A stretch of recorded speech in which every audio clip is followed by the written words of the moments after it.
So I look how I feel. I look how I feel. So don't mind me, y'all. I'm putting the hair up in a ponytail.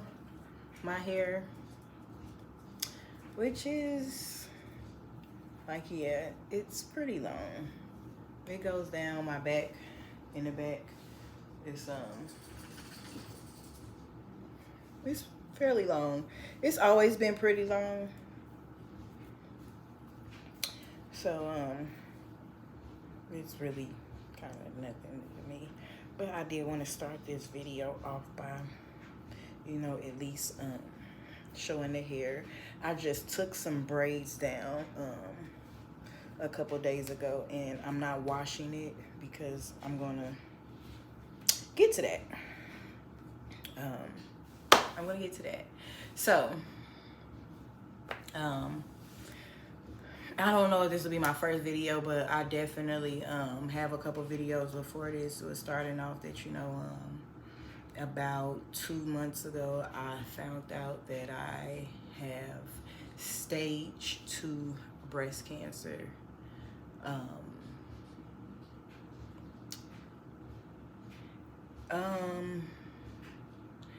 That's really hard to say. That is really, really hard to say.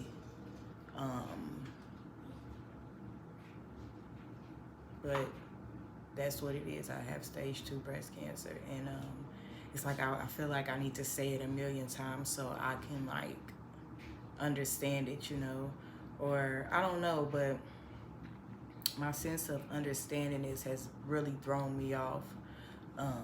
But once again, we'll get to that too.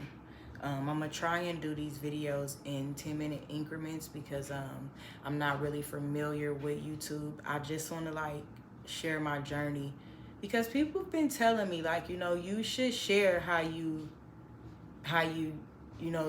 going through this, and not everybody's saying that I should share it, but a couple people have said it, and a couple people have said how I'm handling this. A lot of people have said how I'm handling this really well, and I'm not handling it well, but I'm handling it well. So I want to be able to express this journey how I feel, and hope that somebody else go through this journey and be inspired to go through it and don't give up. It's a lot of challenges to face once you have cancer. The things that you start having to do and the things that they start telling you can be overly devastating than the fact of having cancer. So anybody who's done this has been strong, and I feel like, who am I to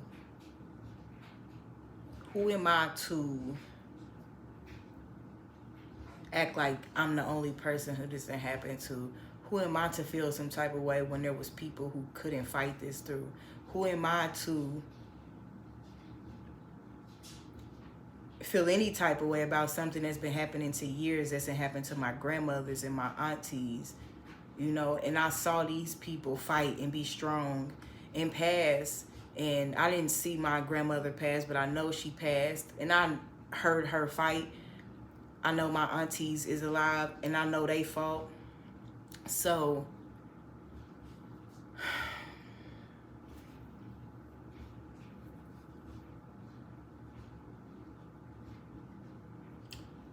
I am standing on that. I want to be really open about this. Not only do I want this to be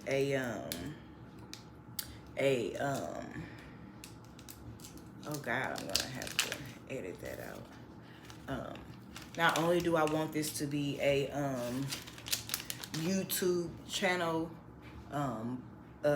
for my journey through breast cancer, but I also want to be able to maybe continue this on and through life, and tell my story too, tell my story too, and tell the story as to what's come of this, tell the outcome of what come of it. And, you know, it's bigger than this, you know, it's so much bigger than this. So y'all definitely gotta, like, you know, stick around and stay tuned to, you know, to everything, because my story don't stop here. It keeps going and it gets stronger, and I want to show that.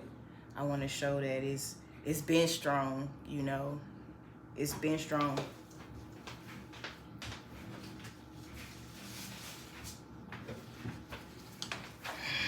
It really has. And I don't know.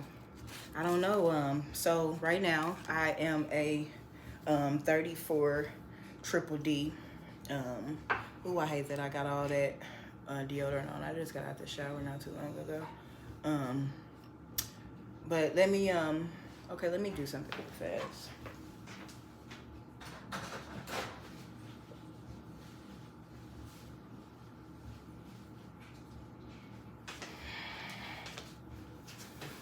Okay, y'all, you know, it's been a pretty devastating couple months for me. Everything isn't roomed and groomed. It's kind of looking crazy, but I'm gonna get myself together, and I really need to, so I can get myself in better spirit, because like I said, I look how I feel, and it's gotta change. It's definitely gotta change.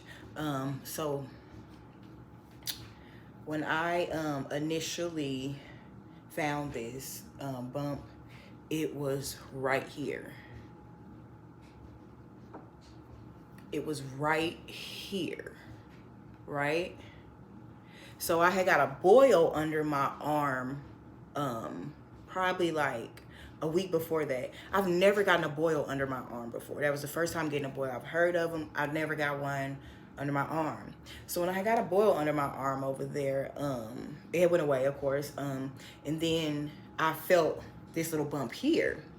So I'm like, this must be a boil finna form. Like, now I'm turning fucking 32. I'm just getting fucking boils. You know, you start doctoring yourself up. It's just boils. So I felt the bump. I left it alone. About 3 weeks later, I'm like, you know, that bump never did form into a boil. It's kind of still there. So I kind of like, you know, was touching it and moved it, and it moved. It's almost like I pulled it from like tinsels or something. Like, it was a really eerie feeling when it moved. I will never forget it. And when it moved, it went in my boob. So it went in my boob. So now it goes from here to inside my boob. So I'm like, is this a bump inside my boob, or is the bump, you know, coming from my arm? You know, so I had talked to a couple of friends about it. Meanwhile, I made a doctor's appointment. I talked to a couple of friends about it, and friends had fibroids, you know, things that it could have been. And I'm just like, you know, okay, I got a good chance.